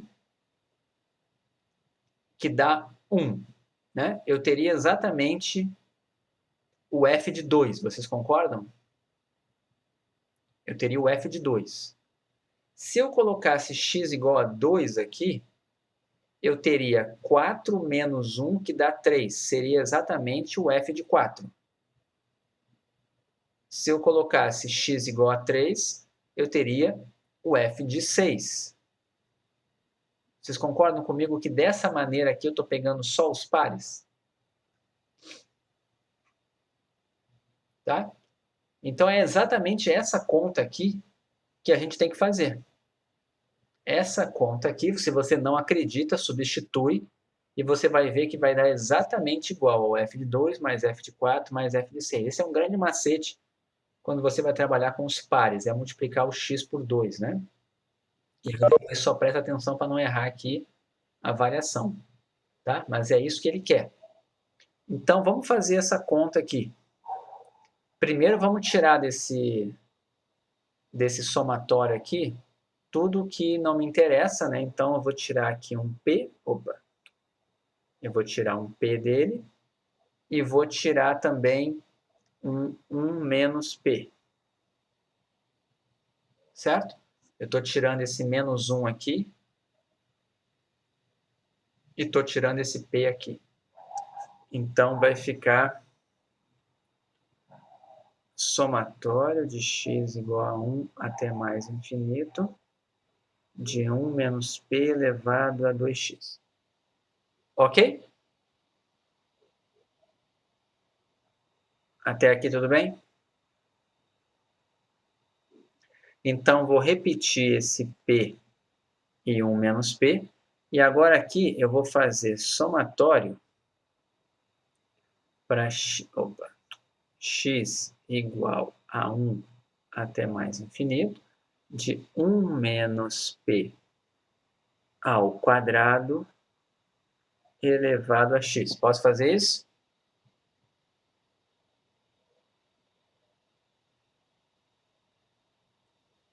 Tudo bem aqui? Então vamos lá. Isso daqui. O número que está ali dentro, esse cara aqui, está entre 0 e 1? 1 menos P ao quadrado está entre 0 e 1? Está entre 0 e 1. Então, isso aqui é aquela série que a gente já viu várias vezes, né? A soma de uma PG infinita.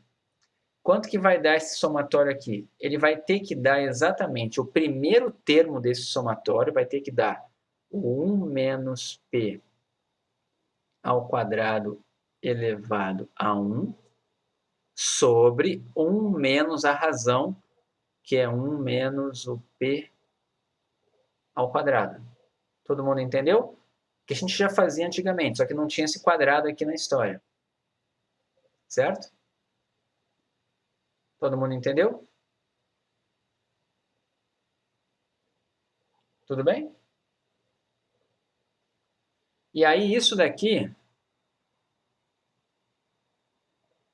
vai dar então vai dar P, 1 menos P, que multiplica 1 menos P ao quadrado sobre 1 menos P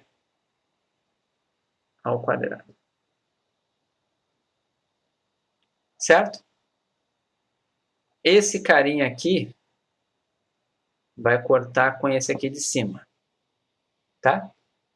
E dá para simplificar mais essa expressão aí. Isso aqui fica P, vamos ver, vai ficar P 1 menos P, e embaixo vai ficar, aqui vai ficar P ao quadrado, né? Espera aí que tem um menos.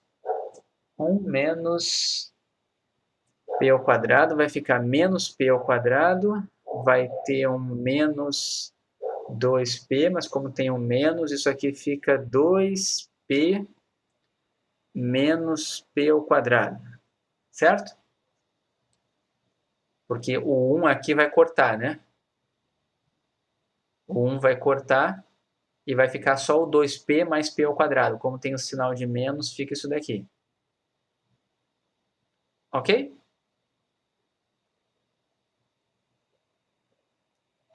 Mas dá para simplificar mais, né? Dá para cortar um P aqui na história. Se eu cortar um P na história, vai ficar 1 menos P e embaixo 2 menos P. Essa é a probabilidade de sair um resultado par. Certo? Vamos colocar isso aqui no R? Vamos colocar lá no R. Deixa eu limpar aqui. Vamos limpar e vamos colocar aqui. Eu vou fazer uma sequência de P's indo de 0 a 1, tá? Valores possíveis da probabilidade de sucesso da moeda. Tá? Então, eu escrevi aqui ó, vários Pzinhos possíveis para todas as moedas que eu estaria interessado. Tá? E vou fazer uma função aqui, que eu vou chamar de prob_par. Probabilidade de dar par, certo? Vai ser uma função de P. E vai dar o quê? Ela é 1 menos P dividido por 2 menos P. Todo mundo concorda com o que eu fiz aqui? Eu criei uma função de P que é dada por 1 menos P e sobre 2 menos P. Vamos agora fazer um gráfico disso. Então, vou fazer aqui plot P versus prob_par aplicado em P e vou fazer isso aqui type igual a L e vou colocar ela mais grossinha para a gente ver. LWD igual a 2. Então, vamos colocar aqui, uma do lado da outra. Deixa eu só inverter aqui. Não, vou trocar, que aqui vocês não estão enxergando. Espera aí. Troca. Tá. Olhem o que está dito aqui. Eu vou, inclusive, fazer o seguinte, né? Quando é que esse valor estaria associado a uma moeda honesta? A moeda honesta seria quando P é meio, certo? Quando P está mais ou menos aqui. Todo mundo está vendo aqui? O que está aparecendo? O que é mais vantajoso? Quando a moeda tem probabilidade 0 de dar cara, certo? Está dizendo aqui que é indiferente você escolher o número par ou o número ímpar. Porque a probabilidade, quando está indo para 0 a probabilidade de cara, né, o que vai acontecer? Imagina você pegar uma moeda que nunca dá cara, que é muito difícil dar cara. O que vai acontecer quando você jogar essa moeda? Quantos lançamentos vão ser necessários até observar a primeira cara? Vocês concordam que vai ser um número monstruosamente grande? Vai tender a mais infinito? Como vai tender a mais infinito, quantos pares eu vou ter no conjunto dos inteiros até mais infinito? Quantos pares e quantos ímpares? É praticamente meio a meio, concordam? Então dá no mesmo. Agora vamos imaginar que essa moeda é uma moeda que só tem cara. Dos dois lados ela é cara. E o cara vai jogar. Quantos lançamentos vão ser necessários até observar a primeira vez a face cara? Se essa moeda só tem cara. De cara já vai sair cara, certo? Então quem apostou no par vai perder sempre, concordam? Então se ela tiver duas caras, quem apostou no par já está perdido. Mas além disso, como você já começa em vantagem, porque numa geométrica a moda é a probabilidade de x igual a 1. Certo? A moda é a probabilidade de x igual a 1. Então, tem uma chance muito maior de sair cara já no primeiro lançamento do que nos lançamentos que vêm depois. Ok? Então, só para você ter uma ideia, se eu escrever aqui prob_par, a chance de sair no primeiro lançamento já é 0,5, exatamente. Então, vamos lá, a probabilidade de sair par, tá? Aqui no 1, desculpa, no meio, né? Quando a probabilidade é exatamente a moeda honesta. Olha qual é essa probabilidade? 0,33, ou seja, 1/3. Tá? Então, é um jogo, esse é um bom jogo para você ganhar dinheiro de pessoas que não entendem de probabilidade. Tá? Você faz o jogo com a pessoa e fala, ó, vamos fazer uma aposta aqui, eu aposto que vai ser ímpar o número de vezes que eu tenho que lançar a moeda. Aí o cara não faz a conta, ele acha que é meio, que a intuição pode dizer de cara que é meio, né? E se você jogar com esse cara, a sua chance de ganhar é 2/3 contra dele. Você pode perder? Pode. Mas se você fizer isso toda noite no bar, você vai ganhar dinheiro, né? Só tem que achar algum bêbado que aposte com você, né? Só conselho bom, né? Mas então tá. Todo mundo entendeu o que eu fiz aqui? Então, quando colocou P igual a meio, tá? Dá exatamente 1/3 isso daqui. Tá bom? Então, a resposta aqui, né, seria... Vamos colocar em algum lugar aqui, né? Não sei aonde. A resposta, né,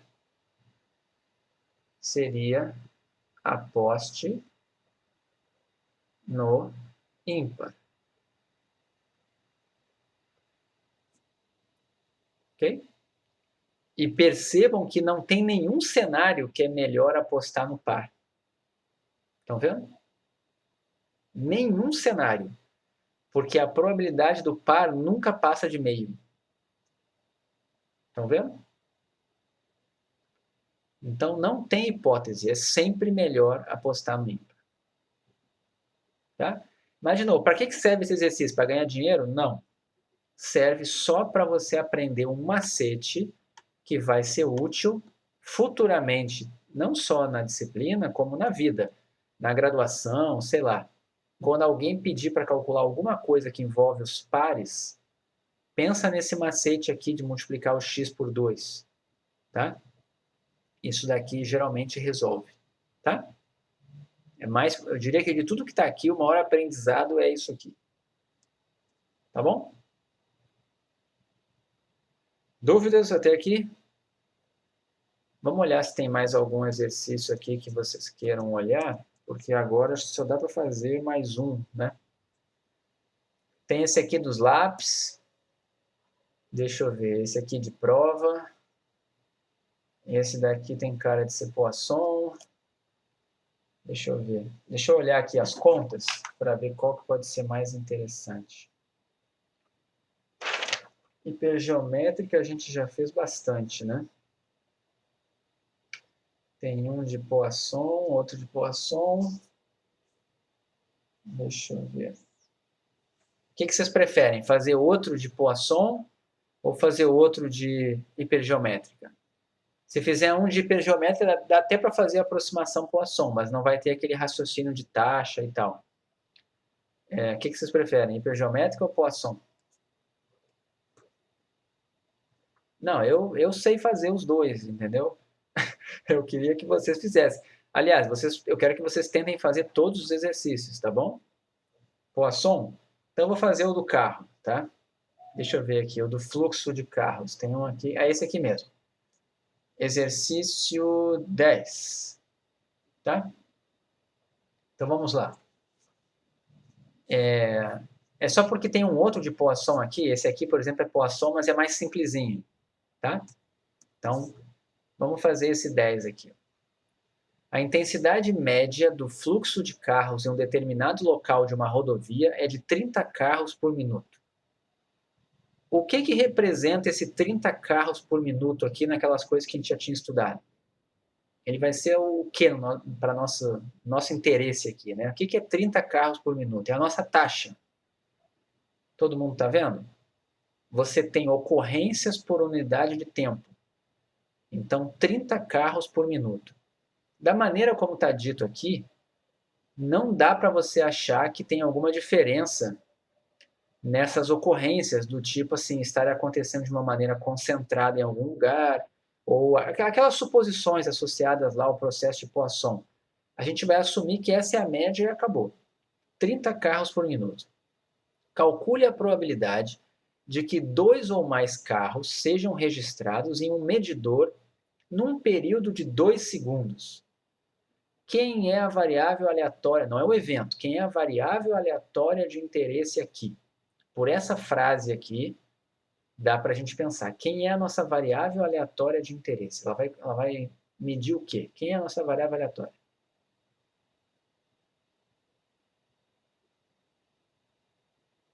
Número de carros registrados em um medidor no período de 2 segundos? Exatamente.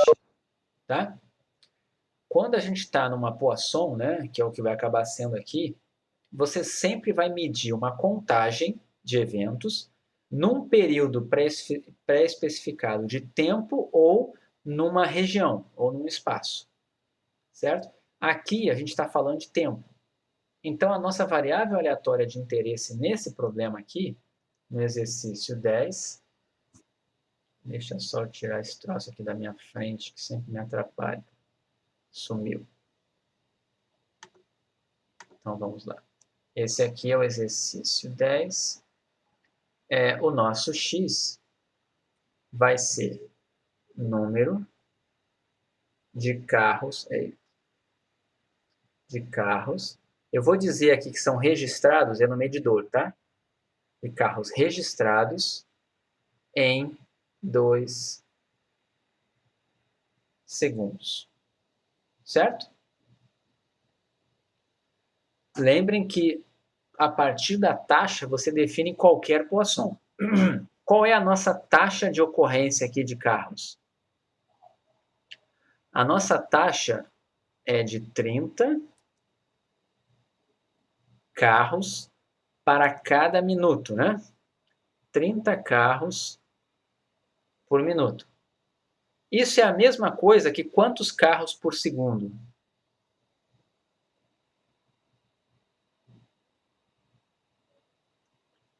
Isso é equivalente a quantos carros por segundo?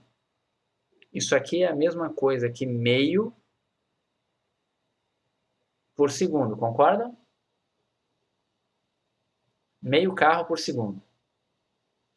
Da maneira como está aqui, se você fizer aquelas suposições que a gente falou, que não passam 2 carros ao mesmo tempo, que as ocorrências são independentes e que se você espera uma certa quantidade em 30 segundos, então em 60 segundos vai ter que ser proporcional a esse comprimento, né? Então eu falei, se em 30 segundos você espera x, em 60 segundos você espera 2x.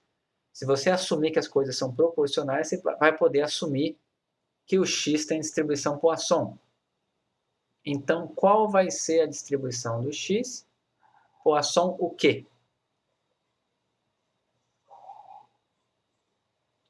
Qual é a distribuição de x?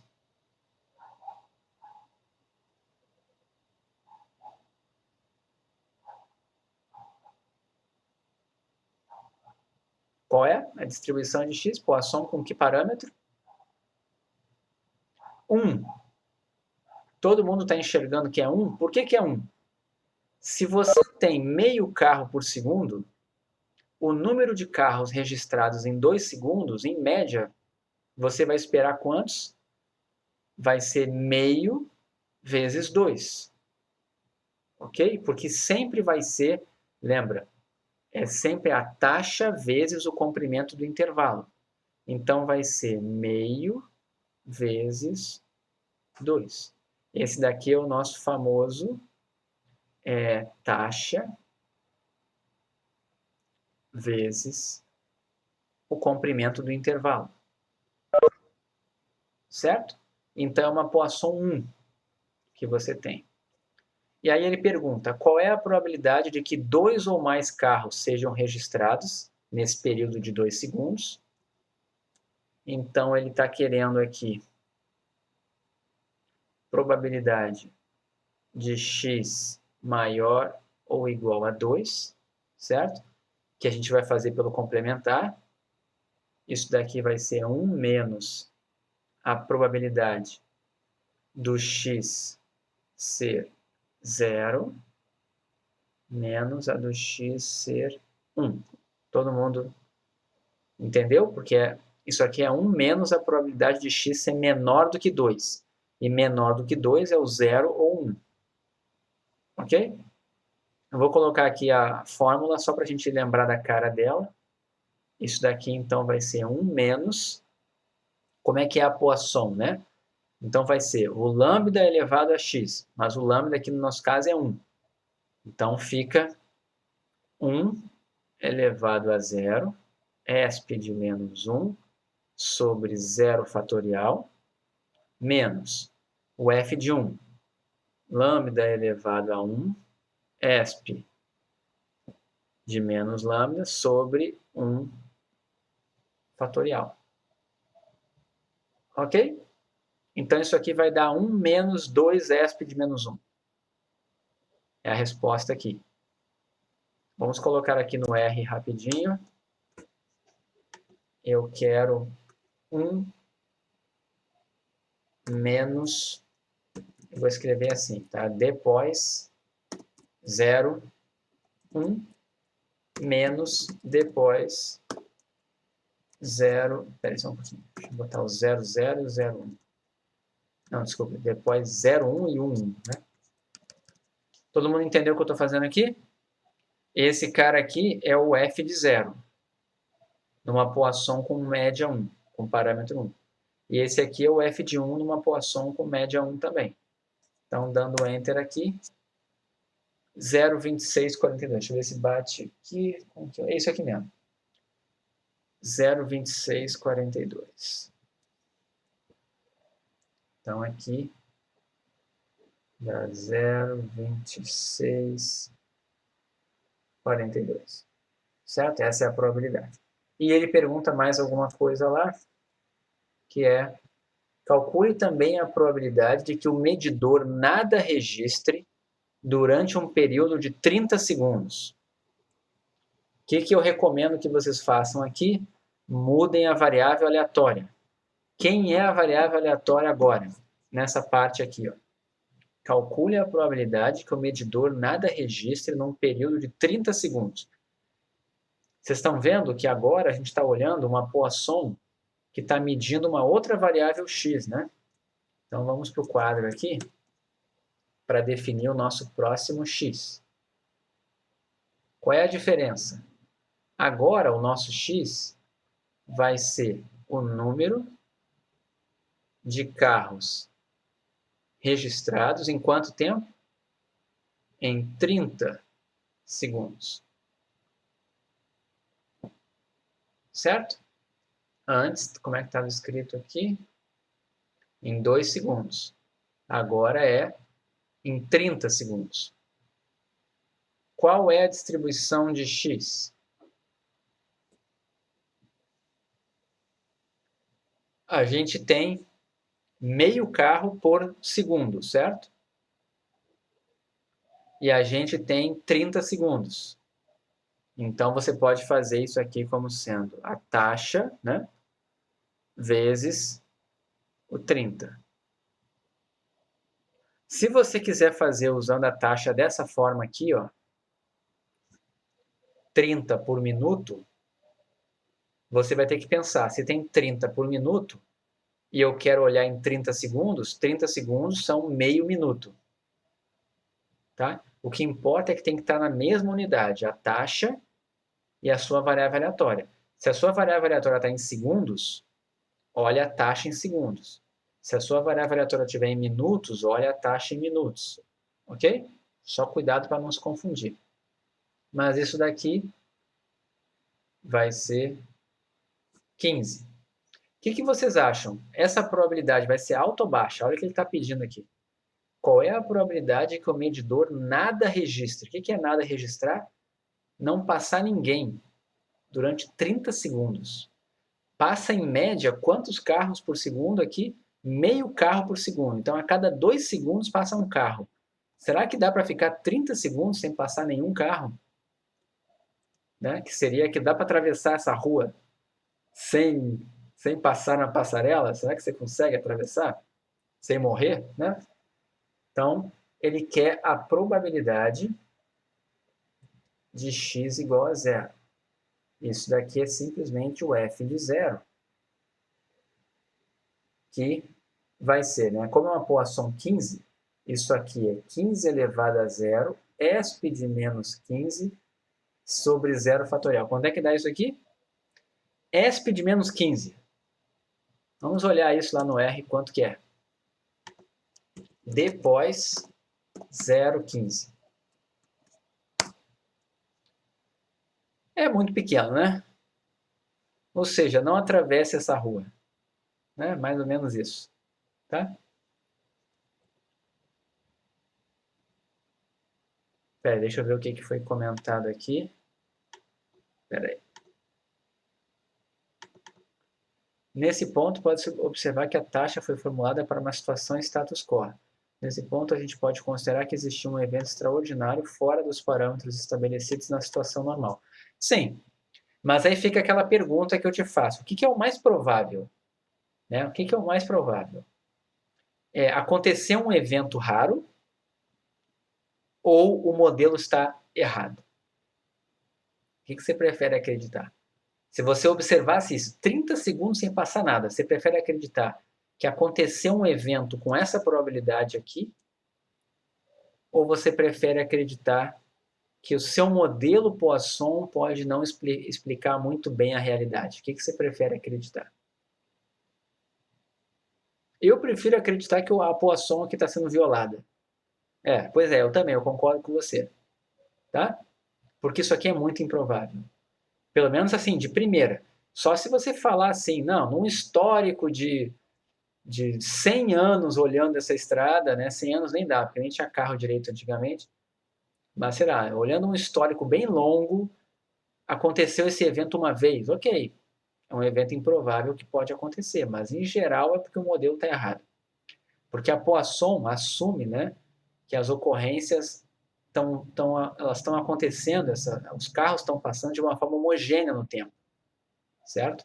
Eles não estão concentrados em algum instante. E para acontecer isso aqui, teria que ter esse tipo de concentração, né? Então, isso aqui seria uma violação da Poisson, uma evidência de violação da Poisson. Isso, tipo, tinha uma obra, alguma coisa. Aconteceu um acidente. Sim, exatamente. É exatamente isso mesmo. Tá? Por exemplo, imagina que você monitora. Você trabalha monitorando. E você fica olhando as observações. Você faz isso aqui, você monitora essa variável aleatória aqui. Ó. Isso é o legal da parte de estatística, né? Que você pode criar uma forma, tipo um controle de qualidade, né? Então lá, bota uma câmerazinha que conta quantos carros passam, tá? Um negócio automatizado. Tá lá medindo os carros passando. E aí você está trabalhando. E aí você faz lá um gráfico, né? Você é o cara que trabalha com isso. Aí você está monitorando, né? Aí você tem aqui, veio a primeira medição. Quantos carros passaram em 30 segundos? Você sabe que a média é 15, certo? Você sabe que a média é 15. Então vem a primeira medição lá, 15 carros.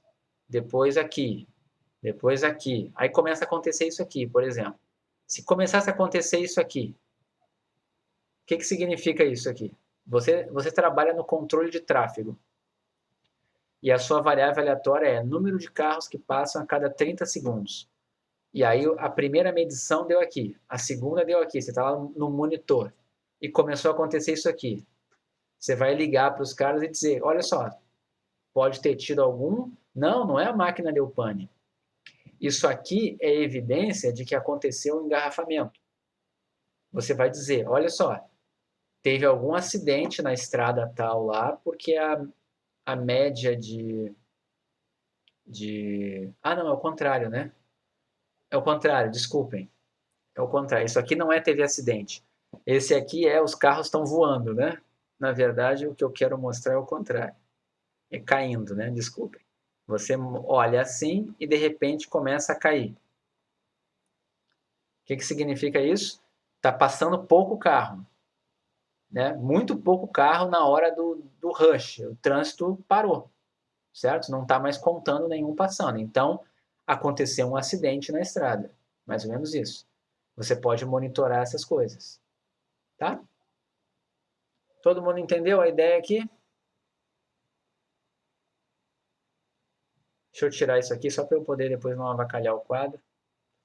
Bom, vou salvar esse quadro aqui e eu vou também encerrar a aula, tá? Já é meio-dia e 6. Semana que vem começa a matéria nova, tá? Mas, claro, vocês podem me fazer perguntas, porque o nosso teste não é semana que vem, né? Nosso teste é só na outra semana. Então, o nosso teste cai a matéria de modelos probabilísticos discretos. Tá? Então, é tudo de ensaio de Bernoulli para frente, até a aula de hoje. Ok? Façam esses exercícios aqui que eu não fiz, me perguntem se tiver dúvida, E eu vou colocar uma lista com mais alguns exercícios lá. Vocês podem ver também dos livros da ementa. Tá bom? Dia 31, eu comentei aqui, né? Numa sexta-feira. Daqui a 2 semanas. Exatamente. Tá bom? Então, vê se colocou no mudo. Não, eu não coloquei esse aqui no mudo. Se 2 pessoas me disseram que eu não coloquei, eu não coloquei. Então, eu vou colocar isso agora que eu encerrar a aula aqui. A primeira coisa que eu vou fazer é colocar isso aqui lá. Tá bom? Deixa eu parar de gravar aqui.